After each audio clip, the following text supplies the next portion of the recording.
그 이상 기온이 정말 계속 지금 일어나고 있네요. 그죠? 유럽에 보니까 강물이, 그 큰 강의 강물들이 막 지금 없어져 가지고 배로 여러 가지 것들을 운송을 했는데 운송비가 지금 3배, 4배가 든다고 합니다. 왜냐하면 강물이 이렇게 줄어드니까 배에다가 많이 실지를 못해서 3번, 4번 나눠서 싣다 보니까 그런 현상들이 일어난다 그래요. 그래서 이상 고온 때문에 지금 파키스탄인가요?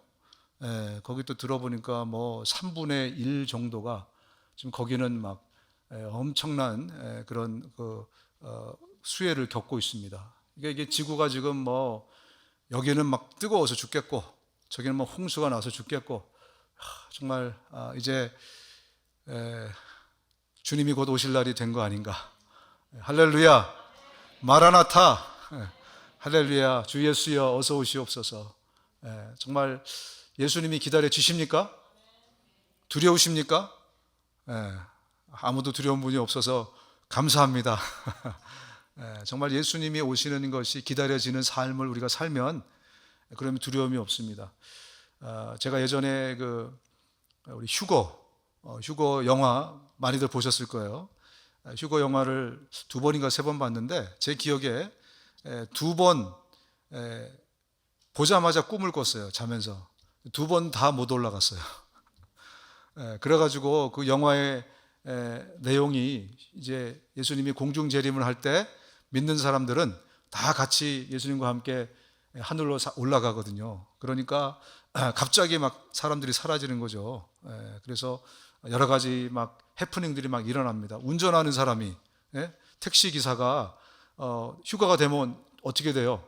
손님이 휴가가 안 됐는데 교통사고가 나는 거잖아요. 막 그런 일들이 막 벌어지고 막 그런 일들이 막 일어납니다. 근데 그 중에 하나 떠오르는 장면이 뭐냐면 이 주인공이 못 올라갔어요. 와이프는 올라가고. 그래가지고 당장 어디로 달려가겠습니까? 자기 다니는 교회로 달려갔죠. 딱 달려갔더니 그 교회에 아무도 없는 거예요. 누군가 교회에 막 달려왔는데 성도들이 아무도 없어요. 뭐 저는 뭐 그런 일이 우리 이 재림에 대해서 여러 가지 신학적인 어떤 견해가 있는데 주님이 과연 그렇게 오셔서 먼저 공중 재림이 있고 7년 대환날이 있고 이런 일이 있을까? 저는 잘 모르겠어요. 저는 지금 이미 예수님이 이 땅에 오셨다 그렇게 더 믿는 그 축에 속하기 때문에. 그러나 혹시 모르지 않습니까? 예수님이 뭐 성경에 안 써 있으니까 또 공중 재림으로 먼저 한번 오시고 7년 대환란이 펼치고 이런 일들이 또 일어난다 이렇게 또 믿는 분들이 많아요. 왜냐하면 이 휴거라는 영화 때문에. 그리고 그렇게 믿는다고 해서 이단이 아닙니다. 그건 하나의 견해일 뿐이에요. 어쨌든 제가 그 영화를 통해서 잠시 나누고 싶은 건 뭐냐면 그 주인공이 딱 왔는데 다행히 그 교회는 참 교회였다는 거죠. 진짜 교회였기 때문에 자기처럼 열심히 하나님을 믿으려고 해봤지만 어떤 믿지를 않았었고 혹은 종교인, 뭐 성가대도 하고요. 제가 앞으로 성가대를 자주 비유하는데 시험 들지 마세요. 왜냐하면 비유할 대상이 없어서 그래요. 뭐 장로님, 뭐 권사님 이런 것도 제가 이제 비유할 대상이 없어서 그런 겁니다. 어쨌든 열심히 하는데 진짜 예수님이 내 마음에 영접되지 않은 사람, 내 마음에 예수님이 진짜 안 계셔요. 그런 분들은 그 휴거에 포함이 안 되는 거죠. 근데 그 교회는 참 교인들이 있었던 교회였던 거예요. 그래서 분당문을 딱 여니까 텅 비어 있는 거예요. 엄청난 두려움이 몰려왔겠죠. 나 빼고 다 하늘로 올라갔구나. 그래서 들판을 건너서 저 밑에 있는 교회로 막 달려갔더니 거기서는 막 찬양 소리가 막 넘쳐가 나는 거예요. 찬양 소리가. 그 교회는 무슨 교회입니까? 그 교회는 정말 종교인들이 가득했던 그런 교회예요. 그래서 제 기억에 그 주인공이 뒤에서 문을 열고 들어가자마자 목사님이 회개하는 얘기를, 여러분 그동안 제가 여러분들에게 성경을 말씀을 잘못 가르쳤습니다. 여러분 절대로 뭐 이제 적그리스도가 오면은 뭐 666 사인을 받지 마십시오 이런 얘기들을 목사님이 앞에서 하고 있었어요. 저는 이 장면을 여러분들에게 좀 브링업하고 싶었어요. 우리 교회는 과연 어떤 교회일까? 정말 하나님 보시기에 제대로 가고 있는 교회인가? 나는 하나님 앞에 제대로 신앙생활을 하고 있는 신앙인인가. 지난주 우리 이사야서를 할 때 그러잖아요. 이 이스라엘 백성들이 성전 뜰만 밟는 거, 그거 갖고도 내가 하나님을 만났다 이렇게 착각하는 사람들이다. 교회 와서 설교 듣고 헌금도 내고 뭐 11조도 하고 교회에서 하는 많은 것들을 다 정말 참석하는데 그것이 어쩌면 성전 뜰만 밟는 그런 신앙인들하고 비슷한 건 아닐까? 저는 몰라요. 그러나 여러분은 나 스스로를 여러분들이 계속 점검하고 체크해 보셔야 됩니다. 정말 그런가? 정말 그럴 것인가? 여러분, 우리 인간에게는요, 두 가지 냄새가 납니다. 향기 아니면 악취가 나요. 크게 보면 이 두 가지 냄새 나는 인간과 향기 나는 인간, 이렇게 우리가 두 가지를 좀 볼 수 있습니다. 오늘 제가 설교 제목을 이렇게 잡았어요. Will life be fragrant or will life be stinky? 우리의 인생이 향기 나는 인생인가 아니면 정말 냄새 나는 인생인가?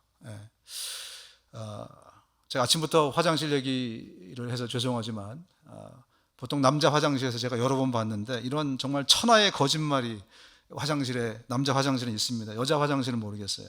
아름다운 사람은 머문 자리도 아름답습니다.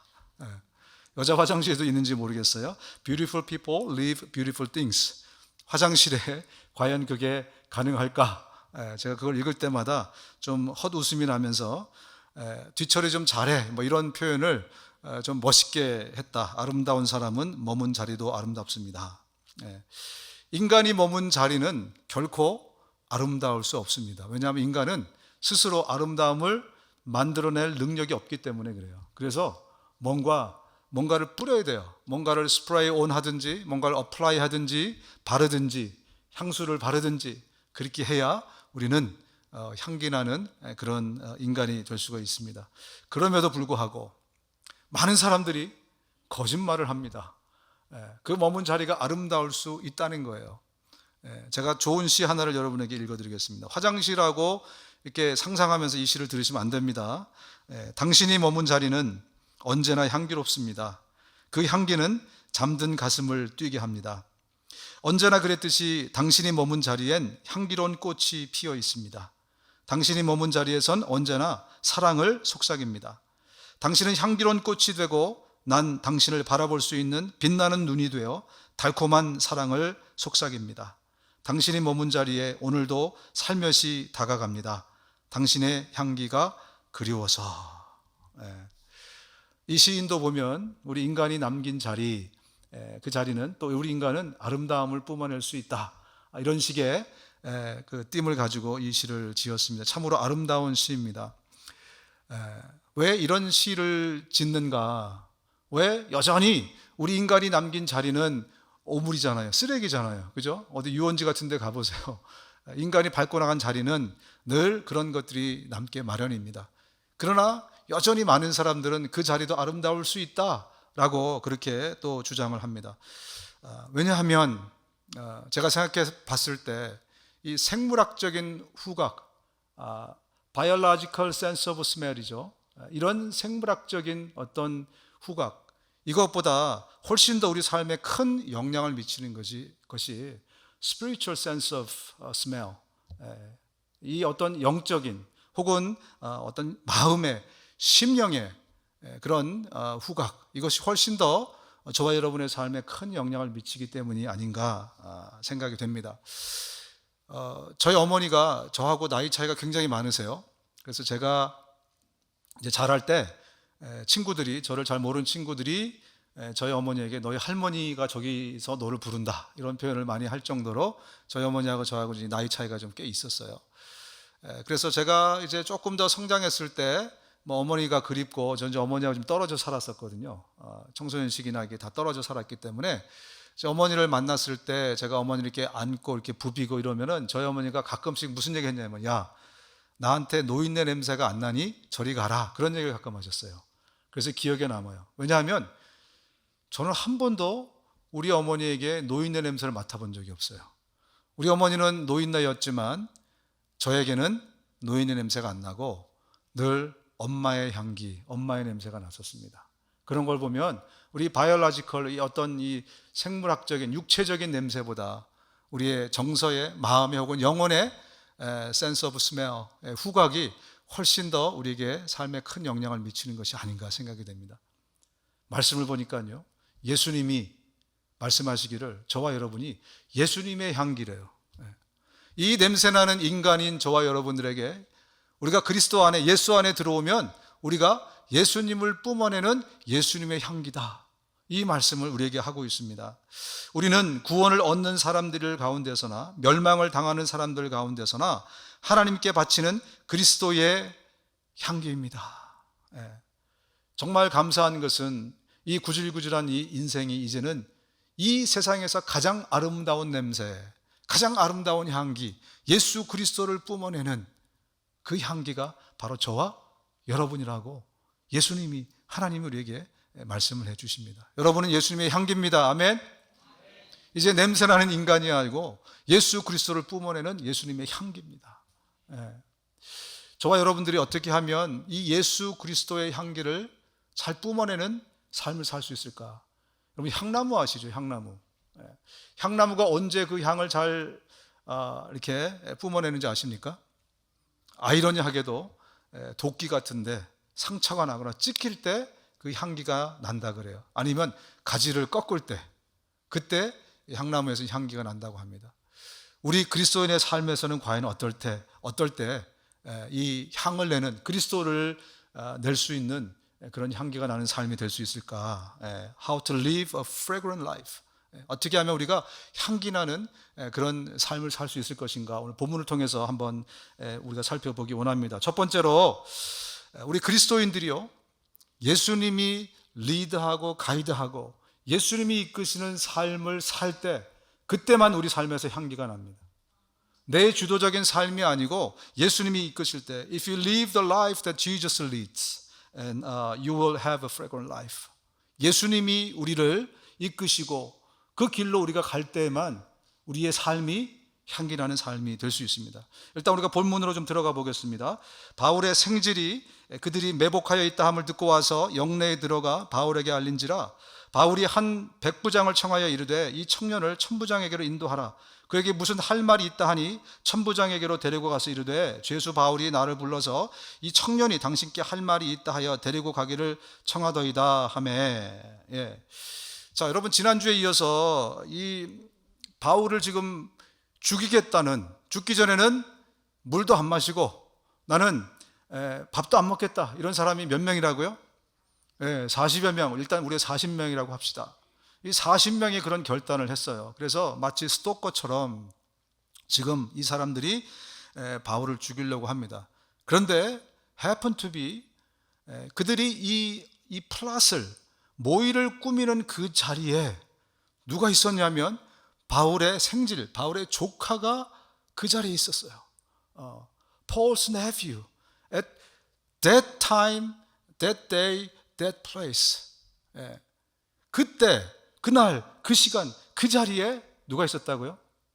하필 바울의 조카가 있었어요. 만약 바울의 조카가 이 이야기를 듣지 못했다면, 그죠? 그 음모를, 플랫을 그들이 꾸미고 있을 때 그것을 캐치하지 못했다면 아마 바울은 살해를 당했을 수도 있어요. 그죠? 그런데 하필 that day, that time, that place. 바로 거기에 바울의 조카가 있었어요. 그래서 그 조카가 천부장에게 이 일을 알리게 돼요. 그래서 바울이 보호를 받을 수 있게 됩니다. 여러분, 이것은 is it coincident or inevitable? 이것은 우연인가? 이것은 해프닝인가? 아니면 이것은 정말 누군가의 well planned 된 어떤 계획 가운데 그가 거기 있었는가? 어떻게 생각하십니까? 이 질문은요, 굉장히 어려운 질문이고 여러분의 삶에서 정말 갈등이 많은 질문이라고 생각합니다. 최근에 우리 가족 얘기인데 제가 저희 누님한테 허가를 안 받았지만 이번에 제가 잠깐 한국에 갔을 때 저희 누님이 중에 한 분이 굉장히 어려움을 겪고 있었어요, 마음에. 왜냐하면 매형이 돌아가셨거든요. 근데 매형이 돌아가실 때 잠깐 길거리를 가다가 매형이 몸이 안 좋았는데 뭐 저희 누님도 나이가 많아요. 그래서 70대 막 그래요. 그래서 어쨌든 놓고 집에 들어가서 뭐를 가져오는 사이에 매형이 혼자 있다가 넘어졌어요. 그리고 그 길로 좀 있다가 돌아가셨어요. 그래서 너무 어려움을 겪고 있길래 제가 가서 물어봤어요. 왜 어렵냐?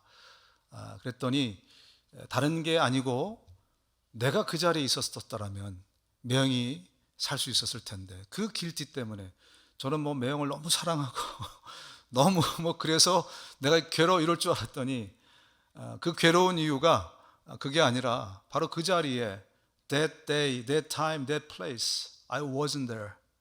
내가 거기 없었기 때문에 그래서 그것 때문에 지금 몇 달 동안 너무 힘들다. 그래서 제가 이제 이 부분에 대해서 함께 나눴습니다.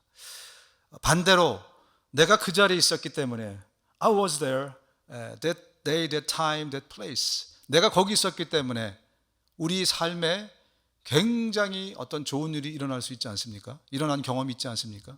그렇죠? 우리가 이 문제를 좀 해결해 봐야 되지 않겠어요?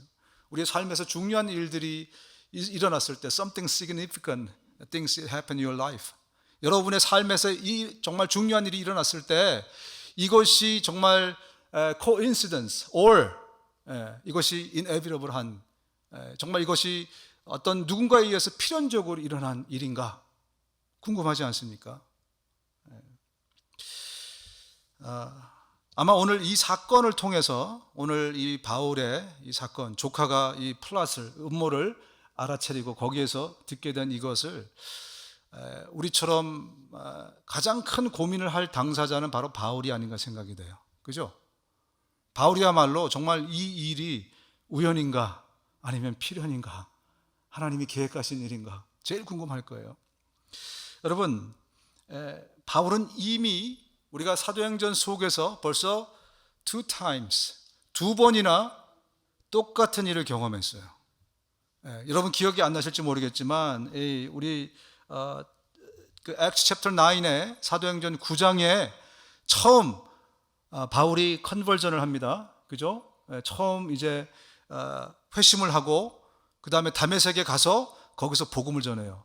그런데 어떤 일이 일어났습니까?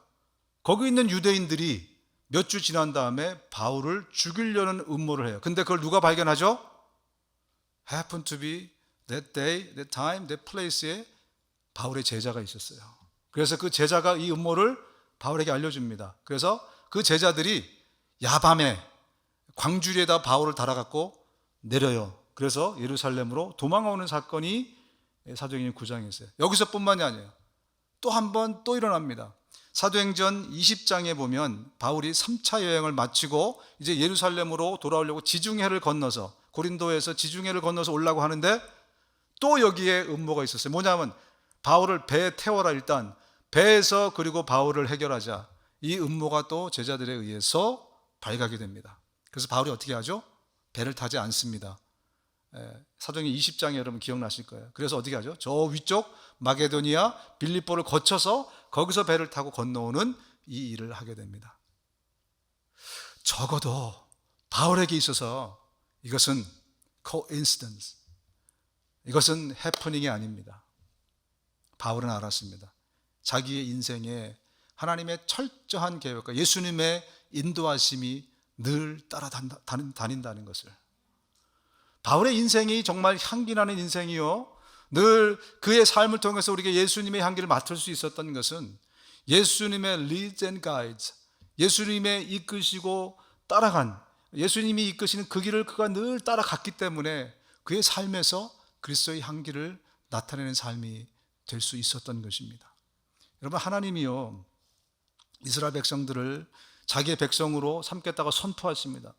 그리고 데려간 곳이 바로 가나안 땅이 아니었어요. 어디죠? 광야, 사막이었습니다. 사막에 가서 하나님께서 그들을 인도하시는데 뭘 쓰십니까? 구름 기둥, 불 기둥 두 가지를 써요. 이것은 그들을 하나님이 프로텍트 해주겠다는 거. 오늘같이 더운 날, 그죠? 땡볕에서 여러분 머리숱이 없는 사람들은요 정말 죽어납니다. 밖에 나가면 화상을 입을 정도예요. 이 정도의 구름 기둥이 광야에 없었다? 이거는 정말 자살 행위가 아니겠습니까? 구름 기둥은 그래서 또 불 기둥은 추울 때 그들을 보호하는 기능을 하죠. 프로텍션이에요. 근데 another function이 뭡니까? 리드 하는 거예요. 가이드 하는 겁니다. 그들이 그 구름 기둥이 멈추면 그들이 멈췄어야 돼요. 광야에는 there's no way, no road, no street. 그죠? 광야에는 아무것도 없어요. 어떻게 합니까? 하나님이 가시는 길이 광야의 길이 되는 거예요. 그래서 그 구름 기둥이 이끄는 대로 그들은 갈 수밖에 없었고, 그 길로 갈 때 그들에게 평화와 기쁨이, 그들에게 안정이, 그들에게 기쁨이, 모든 것이 주어지는 것이에요. 그래서 하나님께서는 그들을 구름 기둥과 불 기둥으로 인도하셨습니다. 이스라엘 자손은 구름이 성막에서 거치면 진을 거두어 가지고 떠났다. 그러나 구름이 거치지 않으면 거칠 때까지 떠나지 않았다. 그들이 2년 만에 가데스 바네아에, 이제 가나안 땅의 입구에 도착하게 됩니다. 그죠? 2년 만에. 그들은 구름 기둥과 불 기둥을 철저히 쫓아갔기 때문에 그래요. 여러분, 하나님은요, 여러분이 하나님의 자녀가 되는 순간부터 God's lead and guides가 여러분들을 팔로우하기 시작합니다. 그분이 그때부터 여러분들을 프로텍트 해주시고 여러분을 이끌어주세요. 우리 이런 경험이 없지만 우리 아버지가 대통령이 딱 되는 순간 어떻게 되죠? 청와대에서 경호원이 딱 따라붙습니다. 그죠? 그래서 그들이 보호해줘요. 그죠? 그 다음에 그들이 가이드 해줍니다. 대통령의 자녀가 해서는 안 될 일을 하려고 할 때 그들이 또 보호해주고 가이드해주고 리드해줍니다. 여러분, 세상 사람과 우리 그리스도인의 차이가 많이 있잖아요. 내가 예수를 before 내가 I meet Christ, after I meet Christ, 그죠? 내가 예수를 만나기 전과 예수를 만난 후의 삶이 아주 극과 극으로 굉장히 많이 달라지는데, 그 중에 하나가 뭐냐면, 우리 그리스도인이 되었다고 해서 우리가 인생에 어려움이 없다거나 아니면 어떤 힘든 일이 안 생기거나, 이게 아닙니다. Even you are Christian, you will get a crisis in your life.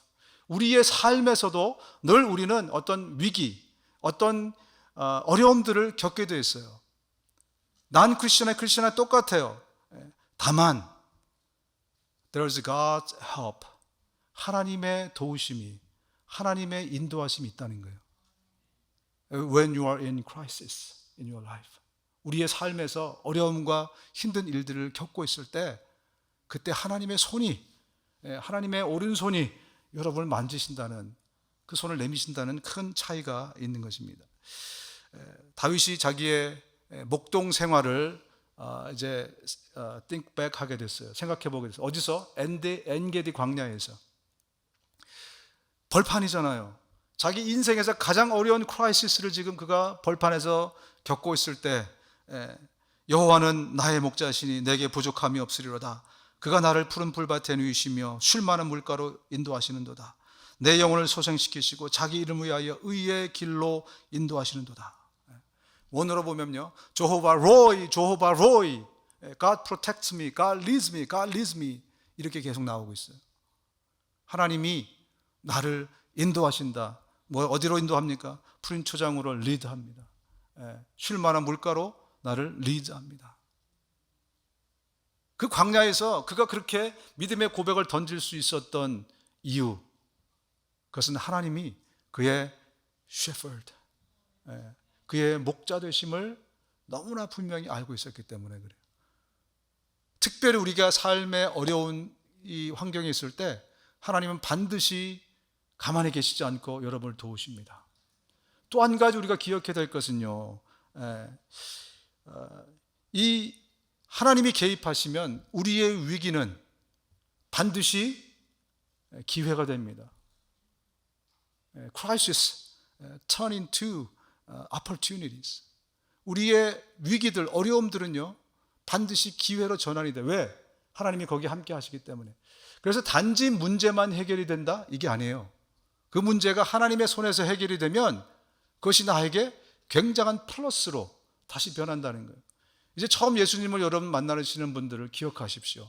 하나님이 여러분의 인생을 이제 이끌고 가실 때에는 여기에 전에 없었던 놀라운 일들이 여러분의 삶 가운데서 이제 일어나게 된다는 것입니다. 오늘 바울이 어떻습니까? 위기였어요. 40명이 된 사람이 자기 죽이려고 그래. 그거 알게 됐어요. 얼마나 마음이 답답하겠습니까? 혹시 복음의 길이 막히는 거 아닐까? 그죠?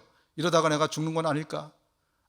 그런데 이 일을 통해서 오히려 당시에 이 고대 군동의 최고의 화력을 가진 군사들, 로마 군사들이, 나중에 우리가 계산하겠지만 470명이나 되는 사람들이 바울을 이끌고 가요. 그리고 오늘 본문 끝에 부분에 뭐라고 나왔습니까?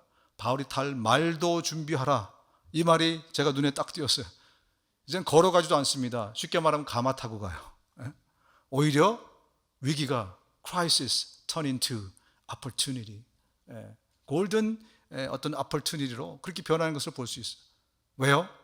하나님이 개입하시면, if God intervened your life, 하나님께서 여러분의 삶 가운데 개입하기 시작하시면, 그러면 거기에는 우리가 기대했던 것보다 훨씬 더 놀라운 일들이 그 안에서 일어나게 된다는 거예요. 그런데 어떤 분들은 주님이 정말 내 삶에서 나를 인도하고 내 삶에서 역사하시는 것이 맞습니까? 그렇게 물어보는 사람들이 있습니다. 왜냐하면 지금 내가 이게 필요한데 하나님한테 기도하고 하나님한테 구했더니 하나님이 주시지 않았어요. 오히려 다른 방법으로 주시거나 그게 막혀버리거나 이런 경험들을 할 때 우리는 굉장히 낭망하게 됩니다. 그리고 하나님한테 삐져요. 하나님 정말 약속을 지키시는 건 맞습니까? 신실하신 하나님이라면서요. 우리가 맨날 찬양하지 않았습니까? God is faithful, God is faithful. 맨날 내가 찬양했는데 왜 이 순간에 이렇게 하십니까?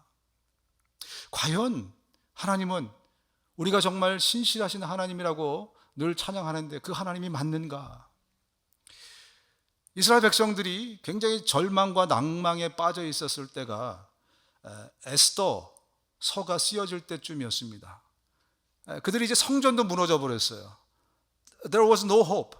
왜냐하면 성전이 그들의 모든 어떤 하나님의 임재의 장소였거든요. 근데 성전이 무너졌다? 이것은 완전한 despair, 완전한 절망 가운데 그들이 이제 살아가게 되는 거거든요. 그래서 그것도 모자라서 포로로 끌려가서 남의 나라에서 70년을 사는 한가운데 에스더서가 쓰여졌습니다. 가장 절망적인 해프닝이 있었을 때 하나님이 우리를 abandon 한 게 아닌가? God has abandoned us. 많은 사람들이 그 생각을 갖고 있었을 거예요. 우리 하나님 버렸다. 그런 가운데 에스더의 사건이 나옵니다. 이 하만이라는 사람이 등장하는데요. 이 하만은 누구냐면 이스라엘의 대적자고 하나님의 원수였어요. 원수의 이 아말렉 족속의 후손입니다. 그래서 아말렉 족속을 다 쓸어버리라고 하나님 말씀하시잖아요. 그죠? 왜냐하면 하나님의 대적자였기 때문에 그래요. 근데 그 후손이 하만이에요. 근데 이 하만이 이스라엘 백성들을 싹쓸이, 이스라엘 백성들을 다 전멸시킬 계획을 짜고, 그리고 자기 집에다 장대 하나를 크게 달아놓고 모르드게라는 사람을 거기다 달아버리려고 플랫을 또 계획을 꾸미고 있었어요. 근데 이 모든 것들이 하만의 계획대로 척척척척 진행이 되는 거예요. 그래서 이제는 이스라엘 백성이 다 전멸할 위기에 다다르게 됩니다. 그들이 금식까지 하게 되고 이럴 정도로 위기가 다가왔어요. 이제 며칠 뒤면 이제는 모르드게도 장대에 달리게 되고 모든 이스라엘 백성들이 이제 전멸할 그런 위기에 딱 놓이게 된 거예요. 그때 이 반전의 단초를 일으키는 사건 하나가 거기에 있었습니다. 이 모르드게라는 사람이 경험한 그것을 통해서 하만을 꺾고 이스라엘을 살려내고 역전 드라마가 일어나게 되는 거죠. 바로 이 사건 하나 때문인데요. 에스더 2장 21절 23절에 이렇게 이런 사건이 기록되어 있습니다. 모르드게가 되궐 문에 앉았을 때 문을 지키던 왕의 넷이 빅단과 데레스 두 사람이 원한을 품고 아하수에로 왕을 암살하려는 음모를 꾸미는 것을 모르드게가 알고 왕후 에스더에게 알리니 에스더가 모르드게의 이름으로 왕에게 아뢰는지라. 이 모르드게라는 사람이 happened to be that day, that time, that place. 거기에 모르드게가 있었던 거예요. 그들이 역시 두 사람이 왕을 죽일 플랫을 꾸미고 있을 때 바로 그 현장에 모르드게가 있었던 것입니다. 그래서 그가 그 사실을 에스더를 통해서 왕에게 보고하고 그리고 그 배반자들을 처단했어요. 그런데 말입니다. 모르드게의 삶에는 아무런 일도 일어나지 않았어요. 뭔가 이런 일을 했으면, 또 이런 일을 했다고 해서 이스라엘 사람들이 죽을 위기가 갑자기 턴인투에 돼가지고 턴오버리 되거나 이렇게 하지 않았어요. 여전히 계속 하만의 칼끝은 이스라엘 향해서 옥죄어오고 있었습니다. 그리고 곧 이 모르드게도 하만이 놓은 장대에 달려 죽게 돼 있어요. 아무런 변화가 일어나지 않았어요. 그런데 어느 날 왕이 잠을 자려고 하는데 잠이 안 오는 겁니다. 그래서 궁중실록, 역사를 기록한 책을 내시에게 갖고 와서 읽어봐라. 그런데 그 궁중실록을 읽는데 뭐가 거기 기록되어 있습니까? 얼마 전에, 불과 한 몇 달 전에 일어났던 일이 기록이 되어 있는 거예요. 이 두 내시가 작당을 해서 나를 죽이려는 음모가 있었는데 그 음모를 모르드게라는 친구가 이거를 제보해서 내가 살게 됐구나. 근데 또 한 가지 발견한 게 뭐냐면 모르드게에게 보상을 해준 게 아무것도 없다는 거예요. 여러분, 이 일을 통해서 완전한 턴오버가 일어나게 됩니다. 오히려 하만이 그 장대에 달리게 되고 온 이스라엘 백성들이 오히려 정말 이 팔을 펴고 다리를 뻗고 잘 수 있는 그런 상황이 만들어진 거예요. 하나님은 그들을 어벤던하지 않았어요. 하나님은 그들을 버리지 않으셨어요. 당장 그들의 삶에 뭔가 일어나지 않았었어도 하나님이 여전히 그 신실함을 가지고 일하고 계셨어요.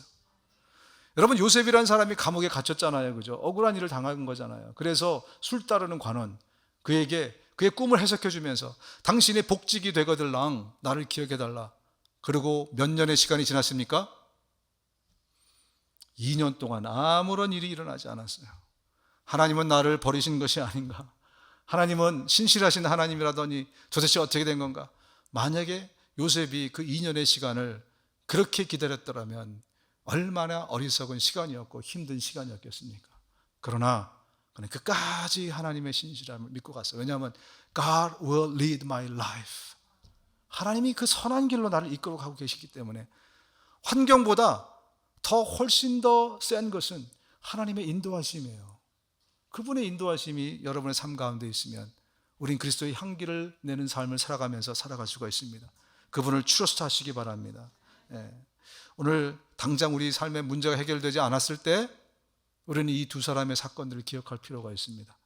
그러면서 하나님이 일하고 계신다. 하나님이 역사하고 계신다.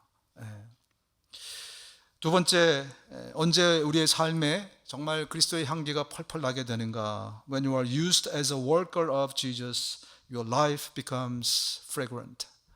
우리가 예수님의 일꾼으로서의 삶을, 주님이 주신 이 삶을, 사명을 감당하며 살아갈 때 우리 삶에서 향기가 나게 되어 있습니다. 천부장이 그의 손을 잡고 물러가서 조용히 묻되 내게 할 말이 무엇이냐? 대답하되 유대인들이 공모하기를 그들이 바울에 대하여 더 자세한 것을 묻기 위함이라 하고 내일 그를 데리고 공회로 내려오기를 당신께 청하자 하였으니 당신은 그들의 청함을 따르지 마옵소서. 그들 중에서 바울을 죽이기 전에는 먹지도 않고 마시도 않기로 맹세한 자 40여 명이 그를 죽이려고 숨어서 지금 다 준비하고 당신의 허락만 기다리나이다. 오늘 이 사건들을 여러분 쭉 이렇게 묵상해 보시면요, 아주 많은 사람들이 지금 인벌브가 되어 있어요. 첫째로 그 자리에 바울의 조카가 있었어야 되죠, 그죠? 그리고 그 조카가 바울에게 가서 먼저 얘기를 합니다. 이런 삼촌, 이런 플랜이 있습니다. 그랬더니 삼촌이 이 천부장 밑에 백부장이 10명이거든요. 10명 중에 한 명, 만약에 wrong person을 choose 했더라면 이 바울이 알고 있다는 사실이 이미 다 전해졌을 거예요, 그죠? 근데 happen to be 그 한 사람을 또 right person을 만나게 돼요, 10명 중에. 그리고 그 백부장이 그 얘기를 듣고 천부장이 안 달려가고 40명이 달려갔더라면 어떻게 될 뻔했어요, 그죠? 이거는 큰일 나는 일이죠, 그죠? 이 틀어질 확률이 굉장히 높습니다. 그리고 또 천부장이 그 얘기를 듣고 나서 야, 무슨 소리 하는 거야 지금, 40명 별거 아니야, 걱정하지 마, 이렇게 해버렸더라면 또 어떻게 되었을까? 이 일에는 많은 사람들이 many people involved in, 그죠? 그 다음에 without any single error, 단 한 사람도 어떤 잘못이 없이 딱딱딱딱 맞아야, 그래야 어떻게 됩니까? 일들이 이루어지게 돼요. 근데 감사하게 이 모든 일들이 잘 이루어져서 바울을 호송하게 됩니다. 그래서 아주 완전한 각본처럼 돼 있어요. 여러분, 문제는요, 우리가 사도행전을 보면서 하나님께서 직접 천사를 보내서 역사하신 기록들이 많이 있다는 것입니다. 하나님이 사람을, 실수할 수 있는 사람을 사용하지 않고 하나님이 천사를 보내서 천사가 직접 사역한 사건들이 많이 있어요. 아니, 오늘 이 일도 여러분, 저는 말씀 읽으며 그런 생각을 했어요. 천사를 보내셨으면 이렇게 여러 사람이, 실수할 수 있는 사람들이 탁탁탁 거쳐가지 않고 천사를 보내셨으면 훨씬 더 간단하지 않습니까? 여러분 아시는 것처럼 6월절에 베드로가 잡혔잖아요. 그죠? 그리고 베드로를 지킨 사람이 16명의 군인들입니다. 양 다리 발에 착고를 차고 드러렁 쿨쿨 자고 있을 때 천사가 나타나잖아요. 그죠? 지진을 일으켜서 착고를 풀어주시고 옥문을 열어주시고 슈퍼내추럴한 일들이 일어났어요. 그죠? 여러분, 우리 삶에 이런 일이 일어나기를 여러분 기대하지 않습니까? 이것뿐이 아니에요. 또 감옥에 또 갇히잖아요. 바울과 실라가 빌립보 감옥에 갇혔을 때 하나님이 거기서 지진을 일으키십니다. 그래서 그들이 오히려 간수를 전도할 수 있는 일들이 벌어지지 않습니까? 그죠?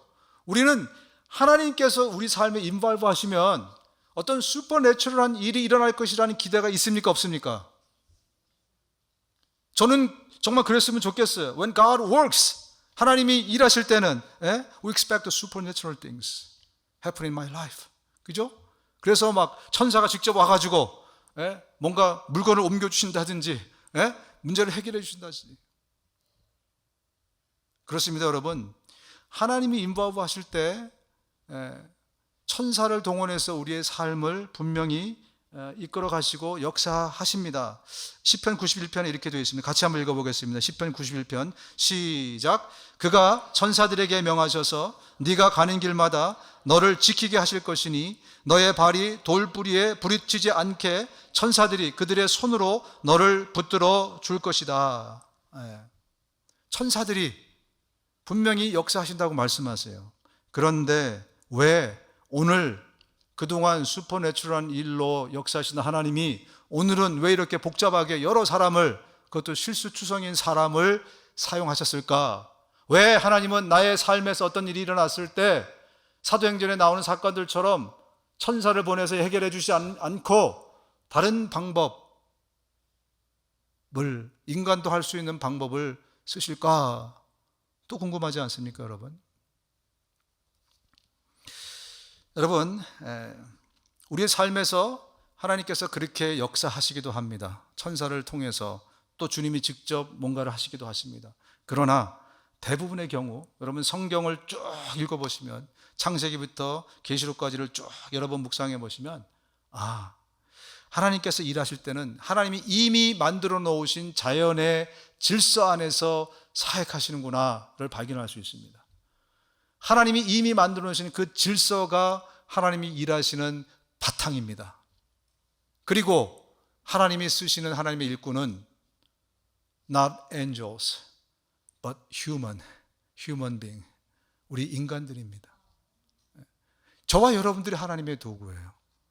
그래서 하나님의 사역을 하실 때는 천사를 동원해서 하시지 않습니다. 늘 사람을 동원해서 하세요. 그래서 하나님은 여전히 사람을 찾으시는 거예요. 하나님은 여전히 천사를 동원해서 일할 수 있지만 여전히 누가 나를 위해서 갈고 찾으시는 거예요. 우시야 왕이라는 왕이 죽었어요. 우시야 왕은 나름대로 다윗과 솔로몬에 이어서 굉장히 선한 왕이었고요. 아주 이스라엘을 부흥 발전시켰어요. 근데 나중에 말년에 교만해져 가지고 제사장이 해야 될 일을 자기가 분양하는 일을 하다가 문둥병에 걸려서 죽게 돼요. 말로는 좀 안 좋았죠. 어쨌든 우시야 왕이 죽으니까 이스라엘이 또 혼란에 빠졌어요. 그때 하나님께서 이렇게 성전에서 기도하는 이사야에게 이렇게 물었습니다. 그때 나는 주님께서 말씀하시는 음성을 들었다. 내가 누구를 보낼까? 누가 우리를 대신하여 갈 것인가? 내가 누구를 보낼까? 어쩌면 당시에 성전에서 기도하는 사람이 단 한 사람 이사야였을까요? 아니요. 그 다음날 혹은 그 전에 누군가도 거기서 기도할 수 있었습니다. 그죠? 그리고 누군가도 동일한 질문을 하나님으로부터 받았을 수 있어요. 누가 나를 위해서 갈까? 제가 거기 있었는데 권태사는 손을 안 들었던 거죠. 어느 날 이사야가 기도할 때 하나님이 물어보십니다. 누가 나를 위해 갈고, 누가 나를 위해서 내가 보낼까? 그때 이사야가 말합니다. 제가 여기 있습니다. 저를 보내주십시오. Here I am, Lord. Send me. Send me. 여러분, 이사야의 삶을 보면요, 이사야가 그 최대로 60년까지 사역했다는 학자들이 또 많이 있더라고요. 보통 40년, 50년을 보는데 이사야의 사역 기간이 60년이에요.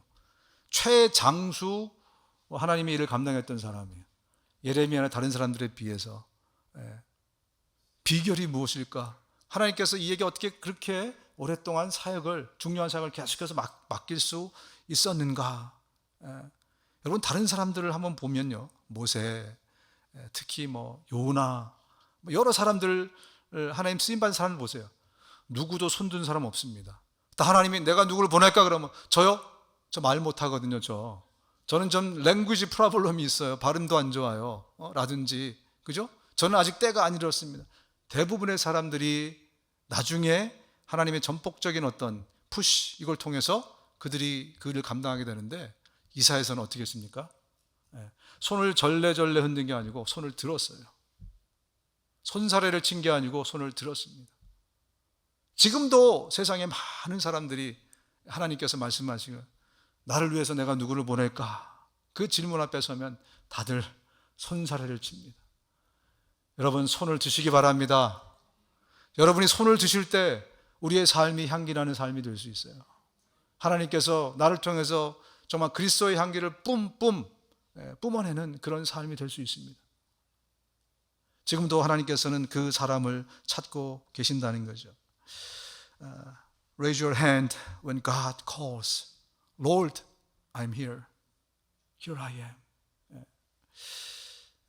이에 천부장이 청년을 보내며 경계하되 이 일을 내게 알렸다고 아무에게도 이르지 말라 하고 백부장 둘을 불러 이르되 밤 제3시에 가이사랴까지 갈 보병 200명과 기병 70명과 창병 200명을 준비하라고 또 바울을 태워 총독 벨릭스에게로 무사히 보내기 위하여 짐승을 준비하라 명하며, 오늘 여기에 동원된 사람들이 470명입니다. 제가 세보니까 당시에 천부장이 동원할 수 있는 사람들이 1000명입니다. 그런데 일반적으로 600명 정도를 보통 이렇게 데리고 있었다 그래요. 600명 중에 470명은 거의 그죠 70% 이상 이 사람들을 어디다 보낸 겁니까? 바울 한 사람을 호위하는데 보낸 겁니다. 여러분, 600명이 아니라 470명이면 40명을 그들이 작살내는 게 훨씬 더 좋은 거 아니겠습니까? 천부장은 로마 정부에다가 자기의 어떤 이 공로, 로마 이 군사들이 거기에 주둔하던 이유는 반란군을 진압하기 위해서 주둔하고 있었던 거예요. 근데 잠재적인 반란군 40명을 미리 처단할 수 있었다? 이건 대단한 공을 세우는 것입니다. 그죠?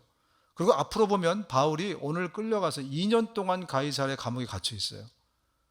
그동안에 40명이 무슨 짓을 할 줄 알아요? 그렇다면 바울에게나 천부장에게나 470명이 오히려 40명을 작살내는 게 훨씬 더 이로운 일입니다.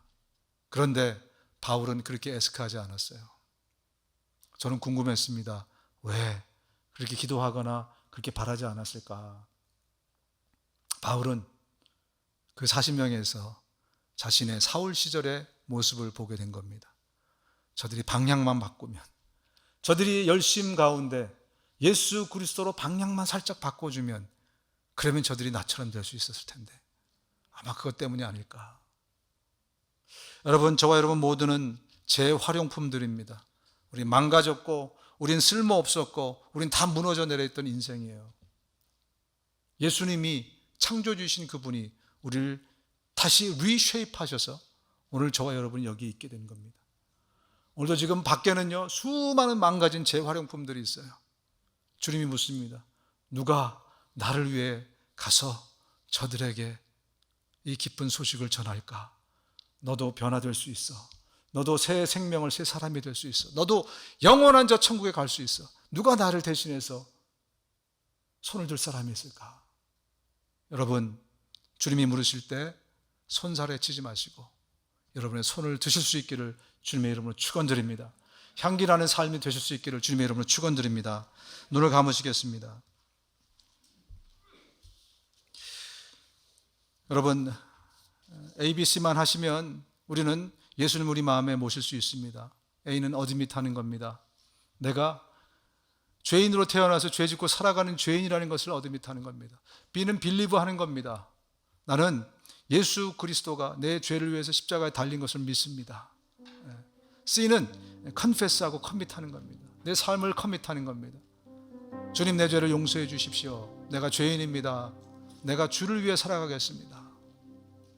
그리고 이렇게 우리가 같이 기도할 때 예수님이 여러분의 중심에, 마음에 임하시게 됩니다. 그러면 여러분의 삶이 전에 경험하지 못했던 놀라운 삶으로 변화될 것입니다. 함께 기도하실 분들은 이 기도를 따라서 같이 하시겠습니다. 예수님, 내가 죄인으로 태어나 죄 짓고 살아가는 죄인인 것을 고백합니다. 나의 죄를 용서하여 주옵소서. 예수님이 내 죄를 대신해서 십자가에 죽으시고 부활하셔서 감사합니다. 내가 이제 예수님을 내 구세주요 인생의 주인으로 모시기 원합니다. 나를 불쌍히 여기셔서 내 마음에 들어오시옵소서. 이제 나를 다스려 주시고 하나님의 나라로 나를 인도해 주십시오. 예수님의 이름으로 기도합니다. 아멘. 아멘.